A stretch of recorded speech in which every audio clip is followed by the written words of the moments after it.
നമ്മളെല്ലാവരും Instagram, WhatsApp എല്ലാം use ചെയ്യണവരായിരിക്കും. ഞാനിപ്പോൾ എൻ്റെ ഫ്രണ്ടായിട്ട് ഫോണിലൂടെയോ വാട്സാപ്പ് വഴിയോ എന്തെങ്കിലും ഒരു കാര്യം ഡിസ്കസ് ചെയ്യാമെന്ന് വിചാരിക്കാം. അല്ലെങ്കിൽ ഇപ്പോൾ സപ്പോസായിട്ട് ഞാൻ ഈ ഷൂ സെർച്ച് ചെയ്യുന്നു, അല്ലെങ്കിൽ ആപ്പിൾ ഫോൺ സെർച്ച് ചെയ്യുന്നു എന്നൊക്കെ എൻ്റെ ഫ്രണ്ടിനോട് പറയുകയാണെങ്കിൽ, ഞാൻ പുതിയ ഫോൺ വാങ്ങാൻ പ്ലാൻ ചെയ്യുന്നു എന്ന് പറയുകയാണെങ്കിൽ, പിന്നീട് നമ്മൾ ഇൻസ്റ്റാഗ്രാമിൽ റീൽസ് തപ്പുകയാണെങ്കിൽ അതേ സംബന്ധിച്ച് അല്ലെങ്കിൽ ആ പല പല ഫോണുകളുടെ മോഡലുകൾ നമ്മൾ മനസ്സിൽ ഉദ്ദേശിച്ച എന്താണോ അതെല്ലാം ഇൻസ്റ്റാഗ്രാം തരുന്നുണ്ടായിരിക്കും, റീൽസ് വഴിയോ അല്ലെങ്കിൽ അഡ്വർടൈസ്മെൻറ്റ് വഴിയായിട്ട്. നിങ്ങൾ ചിന്തിച്ച് നോക്കുക, എങ്ങനെയാണ് അത് സംഭവിക്കുന്നത്?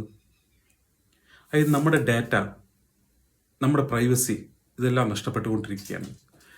ഞാൻ എൻ്റെ ഫ്രണ്ടിനോട് സംസാരിക്കുന്നത് ഇൻസ്റ്റാഗ്രാം അറിയുന്നുണ്ടെങ്കിൽ ആ ഒരു ഡാറ്റ അവിടെ മിസ് ചെയ്യാവുകയാണ്. നിങ്ങൾ ചിന്തിച്ച് നോക്കൂ, ഞാൻ ഈ പറഞ്ഞത് നിങ്ങളൊന്ന് ട്രൈ ചെയ്ത് നോക്കുക, അപ്പോൾ നിങ്ങൾക്ക് മനസ്സിലാവും.